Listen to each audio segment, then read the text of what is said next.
Hello everyone. I welcome you all to ManageEngine Applications Manager free training series.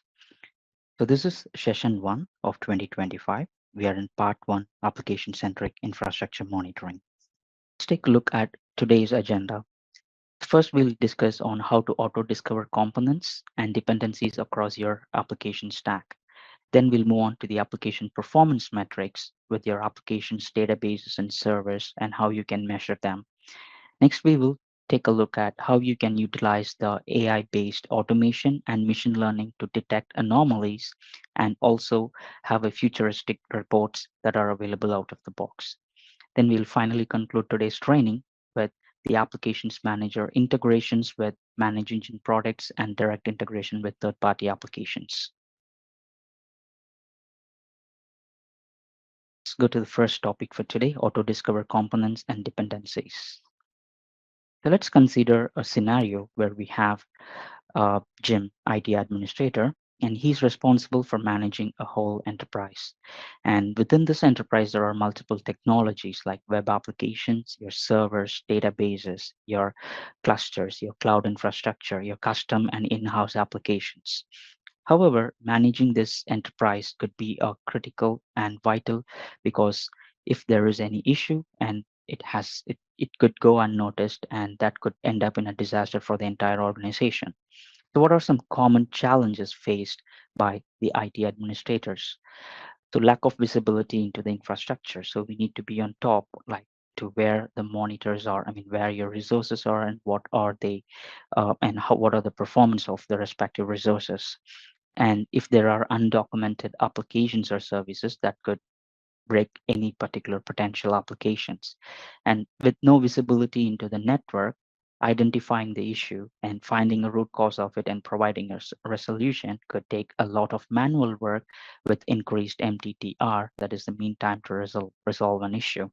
And inefficient allocation of resources for a server could bring down an application that could result in a disaster for the application itself. So with the help of Applications Manager, automatic discovery and dependency mapping, you'll be able to onboard and overcome these challenges. So with the automatic discovery, we have we have a capability to remotely sweep your entire IT infrastructure and perform a network discovery. So this will help understand how your applications communicate with the servers and how if there is a dependency for one application to another database that's hosted on a different server. So this would give us a holistic view where you can troubleshoot issues and understand problems down to the host level and to the instance level.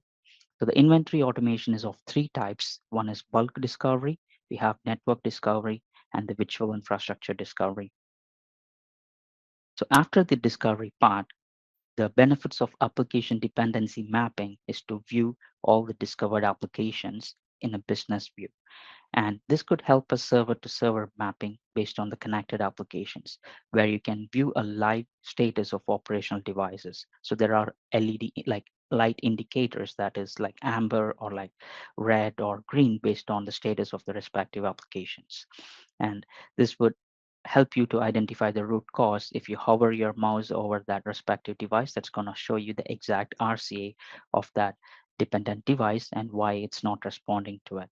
So this holistic view or business view, the dependency view is going to help in uh, identifying how your entire infrastructure is mapped in your network. So let's take a quick look at the Applications Manager console and view how this works. So this is a home page of Applications Manager, and at the home we have the default dashboard. So we'll take a look at them shortly. And what we are interested here is settings, add or discover. So we are able to see like under add, there are like different categories, add new monitor. So all these categories will have different types of monitors within them supported out of the box. So let's say application servers, we have like Glassfish, Oracle application server, the JBoss server, the WebLogic Tomcat, and we have the database applications, cloud infrastructure, servers, and virtual applications. So let's go take a look at how you can onboard any one particular monitor here. So I've taken Microsoft SQL as an example. So I can give their key information here like display name, the host name or IP address, the required port number, and the credentials for it, and how if force encryption is enabled, as well as the driver for SQL connection. And on the left side, you'll find the help card that actually indicates what detail has to be entered on these required components, as well as there is a prerequisite at the end of this help card. So this is available for all monitors that you're going to onboard individually. So say this prerequisite is something mandatory. So you're going to use a credential over here to connect remotely to your target resource, run some queries or commands, collect some data. So that user account should have set of permissions. So that is what's stated in the prerequisites. So once you have entered all the information, you're going to get like a test credential option. If everything works, then you can go ahead and add monitor. Say this is one monitor, I can onboard it easily. I have like hundreds of servers, then what would I do? I can still add it manually, but that's going to take a longer time doing it. So we have the option for bulk import. So let's consider we have servers, and this is a bulk import option that could support with an example of CSV. So you have a list of servers, you can add it to the CSV file over there with the required header. Like these are some of the mandatory headers that is required.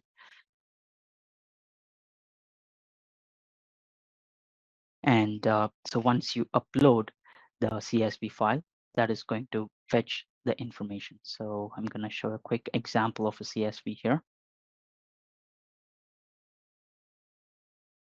So these are some of the information that I have added into that CSV. So you can see the display name, the host name, the required port numbers, the other mandatory information like the credentials.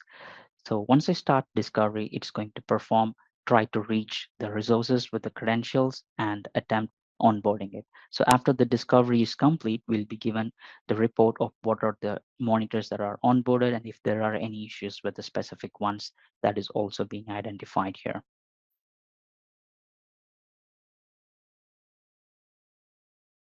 So next is the network discovery that which has an enhanced UI. So earlier we used to have like within one page, all these options are available. So now we have split it up. So the next network discovery UI. So earlier we used to have like within one page, all these options are available. So now we have split it up.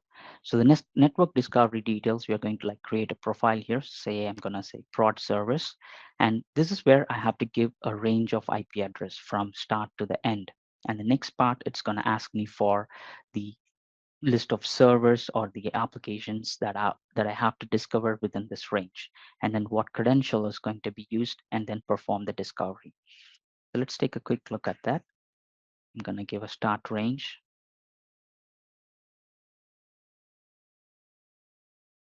I'm going to go next. And this is where the select the application option comes up. So you can choose the mode of monitoring that is for the servers and for the applications. And we've given the default port numbers for the respective applications. In case you don't run these applications on default ports, you can delete them. Or if you have additional applications, say if you have a IAS server or a SQL database that's running on another port, you can change the port number here or give additional ports as well, and then perform a discovery that could fetch all the information within that range. And the next part is adding the credential. So it's not only important to give the range of IP address as well as what application or server you want to discover, you need to give the credential so that App Manager will be able to reach out to the server with the respective port and try to authenticate with the credential. So in case if you don't have any credentials added here, you can create one right from here by clicking on credentials. With the respective credentials added, you will be given the same option on this page. So once the selected credentials are here, proceed next, and then the final part is the discovery information. So the discovery can be scheduled. So you can schedule daily or weekly or monthly based on if you have new resources coming up within that range, within the same set of applications that you choose. If not, you can just choose disabled and perform with a one-time discovery. Now we have the second option, scan discovery, scan or scan and add. So when you choose scan, it's just going to perform only the scanning part of the network discovery, and it's going to discover all the applications and servers that are applicable within the details that we've given, and it's going to bring up a report to you, and then it will allow you to choose what you want to onboard, and you can choose from them. When you choose scan and add, it's going to discover and also onboard those monitors automatically for you.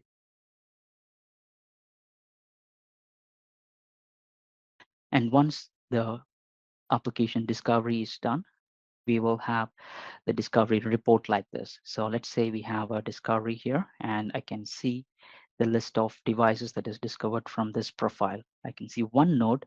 This one node consists of the server. We have like a couple of databases and then an MQ application. So if I want to view a dependency map of this, I have a dependency map created here. And this is going to give me the detailed information like this. So we have the host, the dependent applications within them.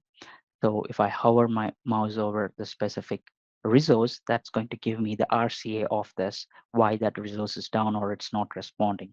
So we have a host and then 3 different applications running on them, the status of that, and this is how a discovery works in Applications Manager. And the dependency mapping could help you achieve a holistic view of your entire infrastructure.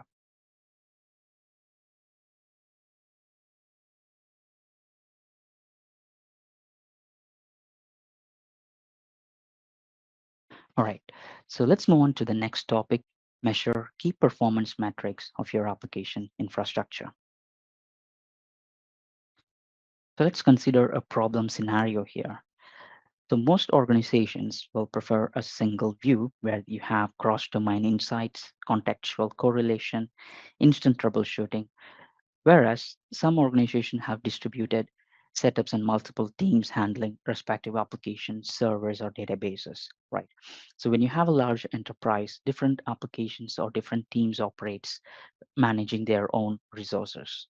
So when there is an issue that where end user reports that an application is performing slow, and we reach out to immediately to the application support, and then we could start seeing the blame game happens over there where the application could point out the issue is not with the application actually, but it's with the database or with the server, or when we reach out to the server team, they're going to point out to the network team. So these are all possible scenarios in an enterprise. So what are the different issues that could, what are the, I mean, what constitutes an issue at different layers, right? So we have application, we have operating system.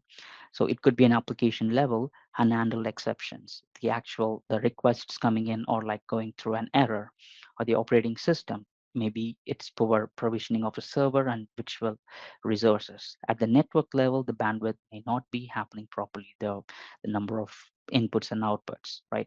At the hardware level, there could be errors at the it could be a temperature issue or a memory issue at the physical server itself.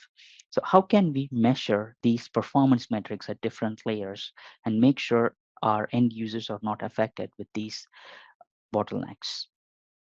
Let's take a look at what are the key parameters to focus on application servers. So in terms of application server, the first priority is the availability of the application itself and the response time. So if the application is responding properly and we are able to identify that everything goes through. And apart from this, there are a few other parameters, JVM heap usage, right? In terms of Java-based application, this is key to make sure that the memory is not overloaded and how many connections are incoming to the applications, the threads, making sure that there are available threads for the applications so that there are no threads in the waiting or a blocked state that could that could not allow a user to access the application itself. So these are some of the key parameters that are supported out of the box as well. And in terms of database, we have query performance, database connections, backup and jobs, and log statistics.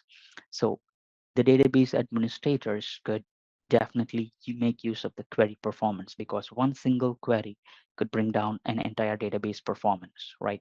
So the number of database connections incoming to, or if it's active, or if it's idle, making sure that there are no other incoming connections are blocked.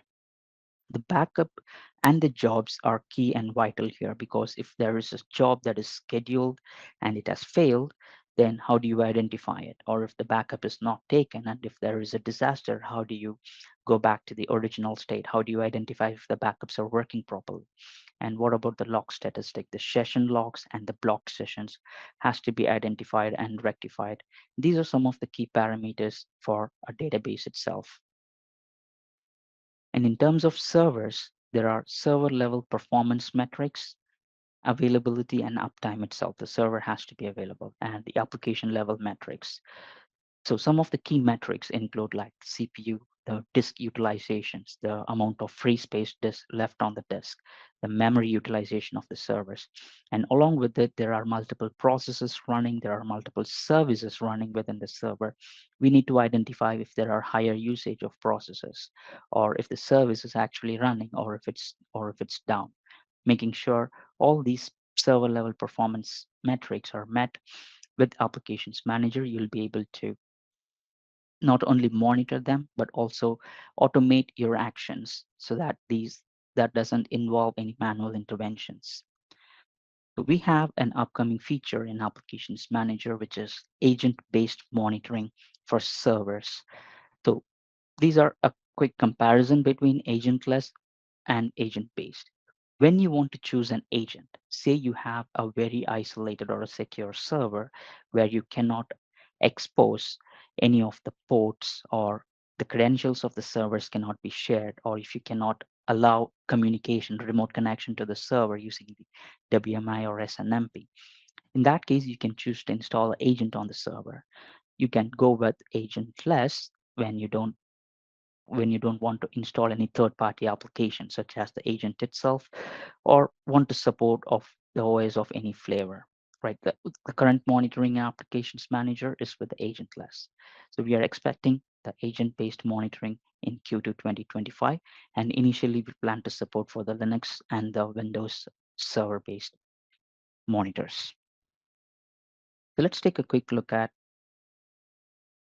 the console.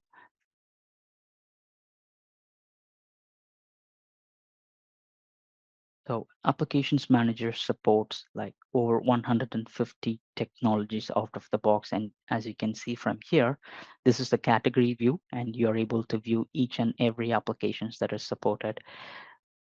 And let's take a quick look at the one of the application server, which is JBoss.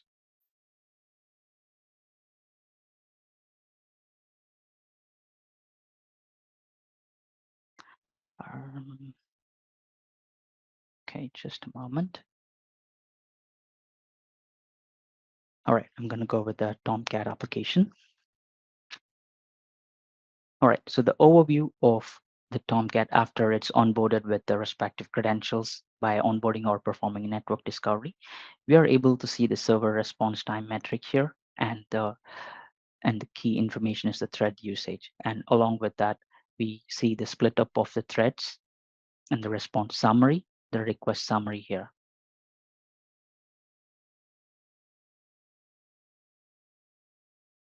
Under the memory utilization, we are able to view the used memory in percentage as well as the free memory. The memory usage here, it's going to show up with the required information, whether if it's a heap or a non-heap memory, and what is the performance metrics of individual memory here. So the used memory in percentage, or used or free memory in MB. So you have a health option here, and also the option to configure alarms for any of these metrics, to making sure that these are not exceeding the threshold value, so that you will be alerted once the threshold is breached. The threads pool utilization and the busy threads are being tracked here. The JDBC information is going to show us the active connections. The web is going to show us what are the web request statistics and process time within that. The web applications within the Tomcat application is going to show us what are the web applications within the Tomcat, like the HTTP request that is available. So this is part of the application, and we also have out of the box support for like these applications that you can onboard, like WebSphere or like the Java runtime and the Glassfish applications. Let's take a look at a SQL database monitor.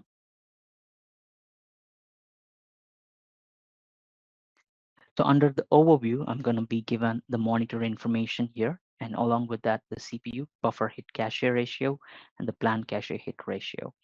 And we have some key metrics here: CPU and memory usage, buffer manager statistics, the access method details, cache details. All these metrics, this will be collected like on every data collection, and you can also configure alarms and schedule reports for these metrics. And the database tab itself is going to present you with a list of databases with their status, the file usage, and the log usage. And if you drill down deep into that database, we are going to get more metrics out of it with the respective utilization of that data file.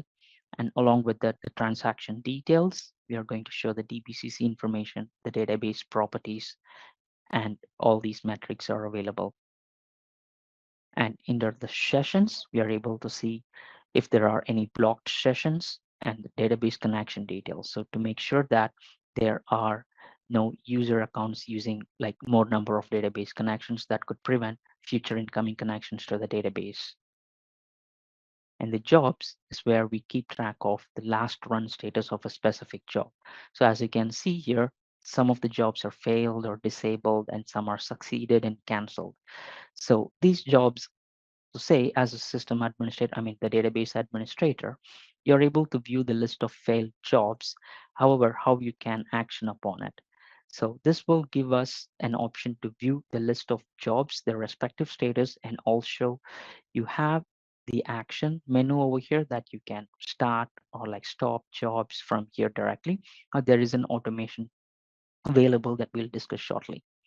The backup or restore is going to show us the database name, the backup information of the respective database, and the restore details as well. And the last time that the backup has taken, that information is measured in hours is also mentioned. And since this is a cluster node, we are able to view the cluster details here, the storage information, the resource groups of it, and the respective state of that resource group. And under the always on availability groups, we are able to get the primary replica information. And when I drill down into it, I can see the primary and secondary node and the synchronization held, the connection status of it.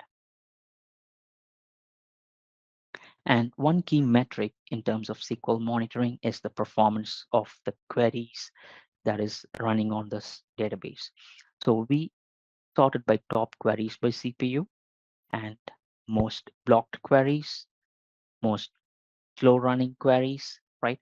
So you can sort it out based on your requirements to see and like take a report out of it like PDF or Excel and send it to your database administrators to view that this particular database has like lots of slow running queries or top queries by CPU, or this is the number of queries that is being blocked. And this is the exact database and this is the last execution time. So this will help the administrators to see what's causing it, and this could potentially avoid a major issue at the database level. And you can make use of the filter options to filter by any specific database, or you can filter as a whole.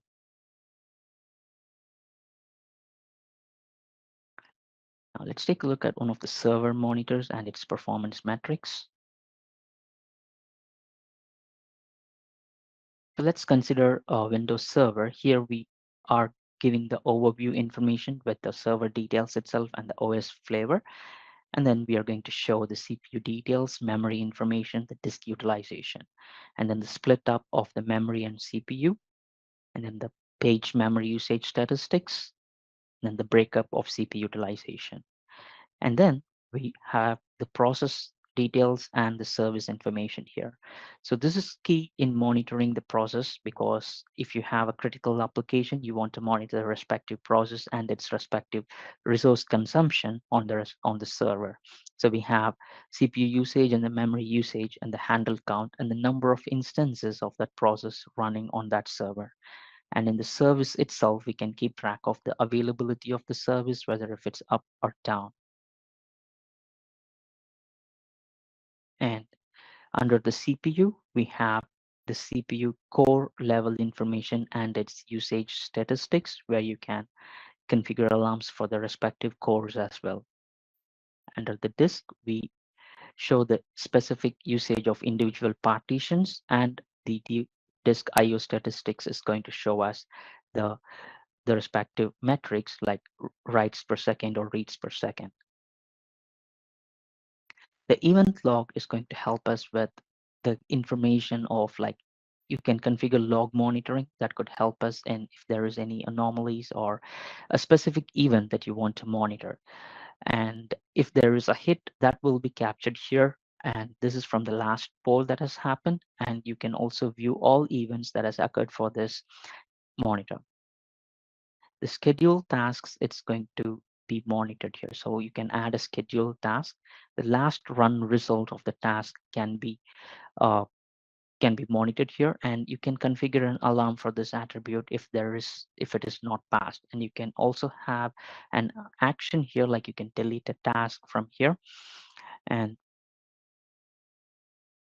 this this will give a complete information of your server with respect to the performance metrics and what are the services or the processes running within them.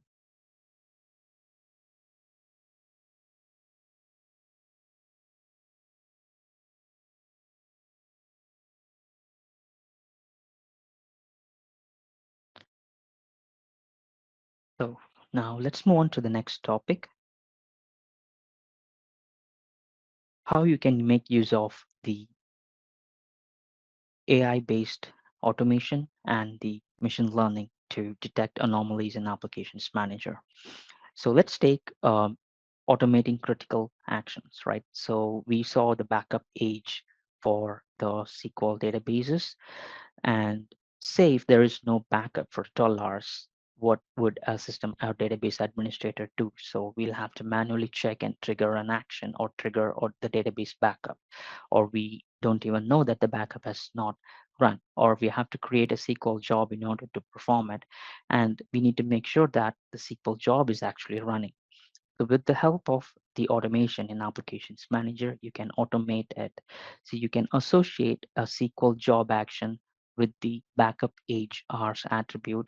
And when there is a specific number of hours exceed, you will be, the action will be automatically triggered and the job will be executed automatically. So there is no manual intervention here. So we know that the actions are executed, the jobs are running properly. And this level of automation is available for few other metrics and few other actions as well. So we have adaptive thresholds in Applications Manager. So provides an option to raise alert for its monitored components using two methods, just standard threshold and adaptive threshold. So under standard, it's going to be a normal value, like where you can give a numeric or a string based that is going to be critical, warning, and clear severity with two conditions supported. Say I have like a CPU or a disk utilization, I can set the percentage limit for a critical value and a warning. If it exceeds a set value, that's going to trigger an alarm. Whereas an adaptive threshold has two categories, automatic and manual. So this is based on the machine learning that uses a RPCA algorithm that's going to define like based on the comparing the value of a previous collected metric, or it has to have a baseline set, and it's going to check the deviation percentage and alert based on it. So that is where the two categories, automatic and manual, under the adaptive threshold works. And with the machine learning, we also have the forecast reporting available. So this forecast reports that is going to allow you to predict the information of the growth of particular disks or like the resources available. Say, as of now, my disk utilization is 50%. How, when will it reach like 100%? And how can I prevent it before it goes there and causes a major issue? Right. So that level of forecast reports and the capacity planning is going to allow you to get the undersized and oversized servers based on its current memory and disk utilizations, right? Because I can have a server that is undersized, so it needs more hardware resources in order to continue. And the performance reports, it is going to support like over 100 report out of the box. So some of the report types that are supported are like health and availability report, where you can see the individual groups or the individual monitors status with the respective RCA. And the downtime summary report is going to show us the respective monitors downtime, how long has it been down, and you can filter it based on the number of days. The trend analysis is going to show us the overall statistics and overall metrics of a specific monitor. And we have the history report of a specific attribute, which is in this case the response time in milliseconds. So this response time can still be like uh, split up into hour of the day. So you can get specific hour of the day report to identify any specific bottlenecks in that specific application. And we have the inventory report. So the inventory report is for all the onboarded applications. So you're going to get a list of applications or servers. So any resource that's added for monitoring, you can get out of inventory report. So this is a sample of how the capacity planning report works. So you can see undersized, yes. So it is undersized because 100% of the time, the memory utilization is over 90%. So you can also set the how you can diagnose the undersized. You can see the conditions that you can apply manually if you want to change it. And with the forecast reporting, we plan the growth trends to for proactive measures, right? So this is how a forecast report looks like for the top.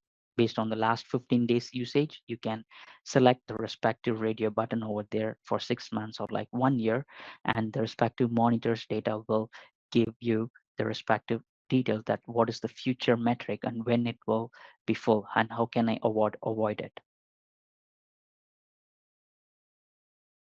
The dashboard and widgets are available in Applications Manager out of the box. So this dashboard, you can put up multiple widgets and form a dashboard where you can get key performance metrics, the availability statistics, your monitor group statistics, and uh, more futuristic dashboards that could help you and widgets that could help you have a quick view and insight into what is exactly happening at a particular production service or any other important critical applications that you want to monitor.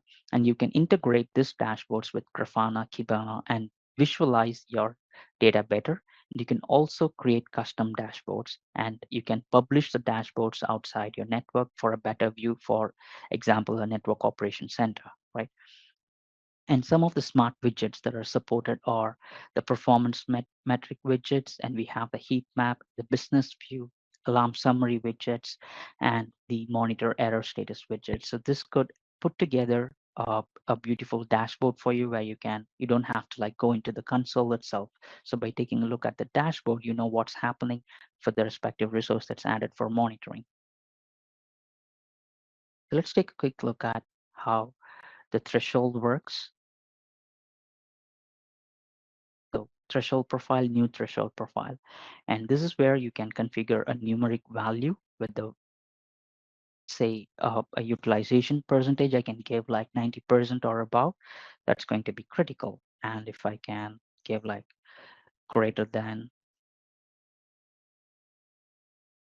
85, that's going to be warning. And if there is anything less than or equal to 85, that's going to be a clear alarm. So with set these values, I can create a threshold profile and have this associated for any numeric attributes available in Applications Manager. And along with it, we have the string values where you can create a string value based on like the last run status of a SQL job, whether if it's failed or like it's succeeded. Similar concept applies here.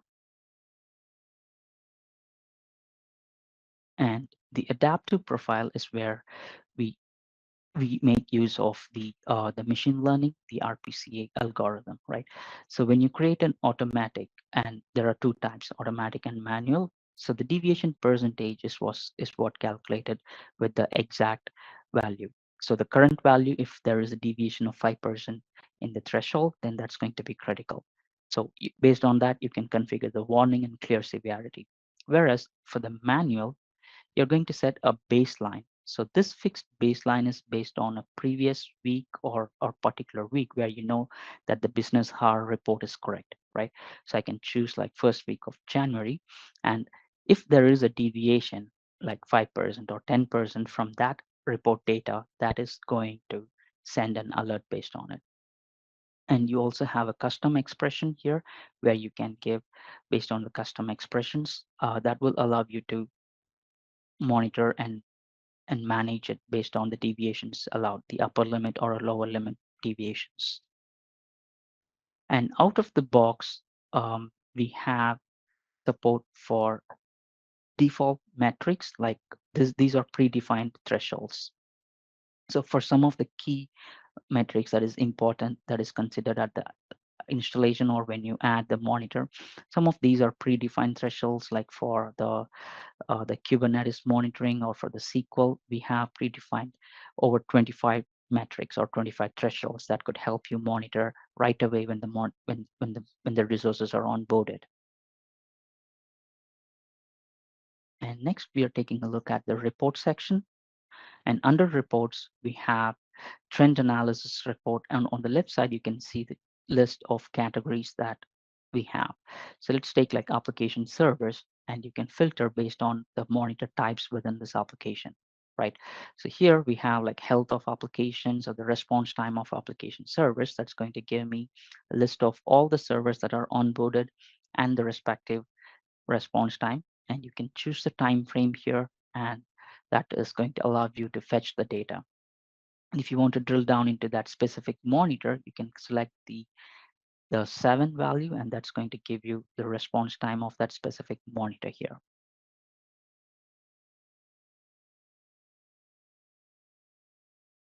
And this is where we have our capacity planning.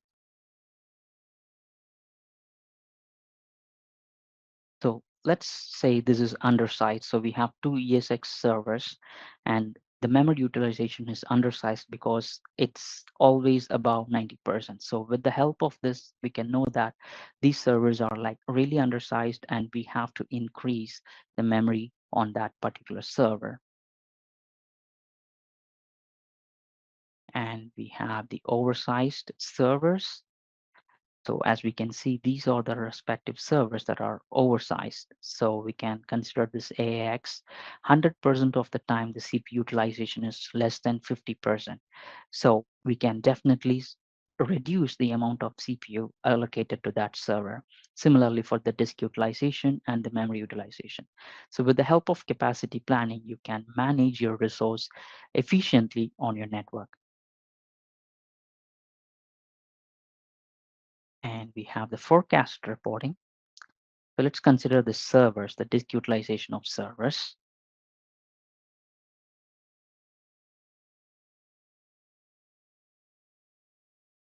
All right, so this utilization report is based on the last 15 days, and this is calculating for the top 10 disks. And we can see here the average and the current data and what will be the next information here. And the current trend selection is made here. Say if I'm going to select it for the next 6 months, and let the report load, let it calculate. So this is based on the machine learning. And we can see that, let's consider this disk utilization, the C drive. It is expected to be like 100% full at on 8th of March 2025. So that is very useful information that you could get insight into it, right? So I know that this utilization will gradually grow and end up full on 8th March. So now that I know this information, I can pass it on to the resource team, and they can allocate more resource or see what's causing the growth. So this is very useful information, and we have a option here to get this as a CSV report, which is very easy for you to like share it with your team. And we have a couple of more reports introduced in the recent versions. One is the alarm summary report.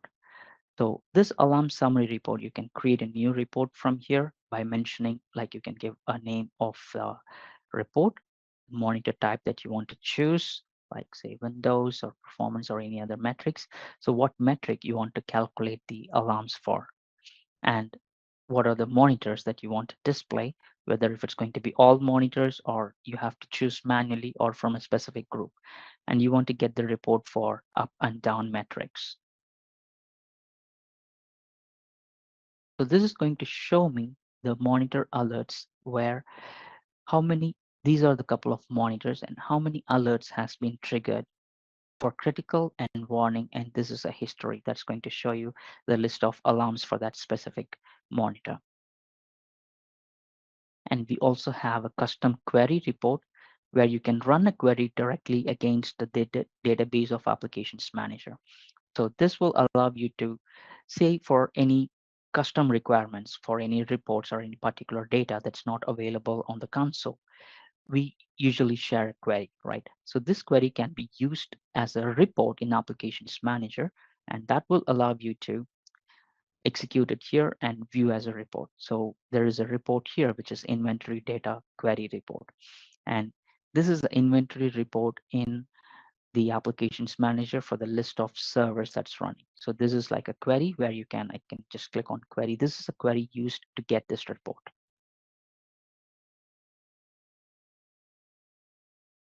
Now, let's take a quick look at the dashboards here. This is the default dashboards that comes with the product itself when you perform the installation. And you can see the infrastructure snapshot of multiple, the individual monitor types, the respective availability, and the health statistics. And you have the actions menu here where you can add multiple widgets or create a new custom dashboard and include the respective, um, the required metrics in the widgets alone. Say you want to segregate for your production servers or databases, or separate for for a UAT or a development region. And these widgets can be assigned directly from here. What are the performance metric widget, the utility widgets, the alarms, the monitor groups, as well as the availability and health widgets. And you have more control over the users that are going to be allocated or who have access to the specific dashboard, right? So I can give access to the number of users. I can give all or any one users. So this will allow you to create your own dashboard and also add multiple widgets to it. So I can create a widget directly from here. And these are the different, the performance metric widgets and the availability widgets that could help you get a beautiful dashboard setup. So from here, as you can see, we have the heat map widget that shows the number of critical, clear, and unmanaged and unknown devices. So the last 24 hours availability of the recent alarms. The tabular data is going to show us a specific utilization that is configured. And in recent versions, we've also given options to customize the dashboard, like in a simple method. Like you can click drag the widgets that could resize it according to the window, and that's going to fit. So you have an option before you can save it or exit or reset, right? This dashboard can also be published out of the box. So we can publish the dashboard. You can copy the iframe URL and post it to the NOC team. And not just for the dashboard, we have given option to publish individual widgets. So this widget alone can be published using the iframe URL.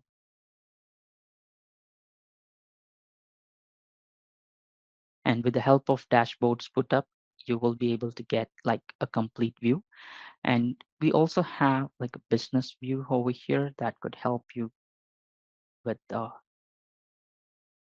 view of your applications, like how it's going to take a look at like a tree view. You have your host server, your applications manager, and you have like multiple servers and applications and the respective status of that, right? So if you hover your mouse, I can see the exact RCA, why the health is critical on that Oracle DBA or this WebSphere server, right?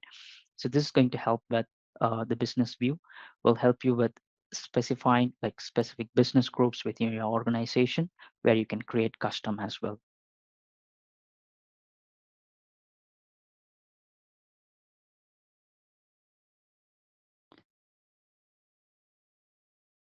All right, so let's move on to our final topic for today, achieve more out of Applications Manager with built-in integrations. So there are direct integrations available out of the box with Prometheus, ServiceNow, Slack, and also ManageEngine products like Alarms One, Analytics Plus, and Service Desk Plus. So what are the key benefits of these integrations?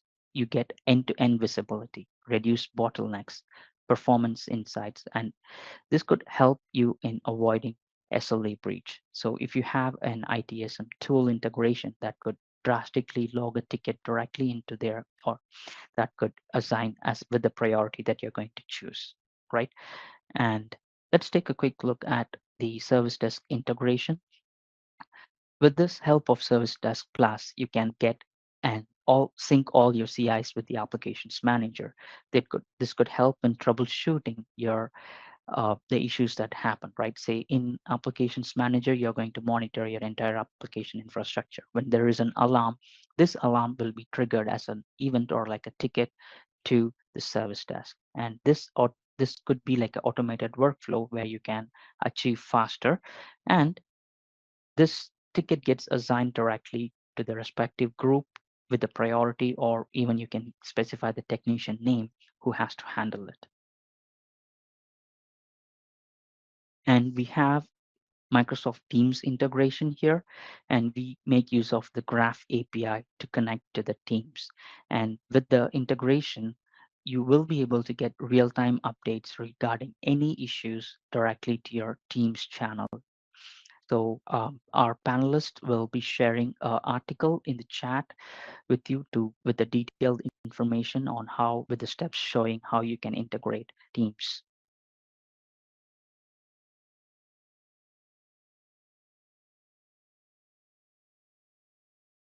And we have mobile applications for the app manager. So we have Android and iOS support. With the installation, you can get overview of all monitors, the status of it, the groups, the alarms that you get on the health status of those monitors. So this is really useful to receive critical alerts on the go, so you know what's happening on your infrastructure, especially on a production support, right? And added to this, we also have introduced key metrics for APM Insight in our mobile applications. So let's take a quick look at the integration part in Applications Manager. Go to Settings and then Integrations, Add-on Settings. So here we have already integrated the Service Desk Plus, and the other third-party integrations are available here. If you are looking to onboard it, you can just click on that, and that's going to ask for the key information, and you're going to onboard it, right? So this Service Desk Plus is going to show us what are the options that you have when you have a ticket logged. So what you can choose when you're going to reopen settings, and what are the update settings if an alarm is received, if an alarm is closed, if an alarm is cleared. So these are different settings that could allow you to update the respective ticket directly from the Applications Manager.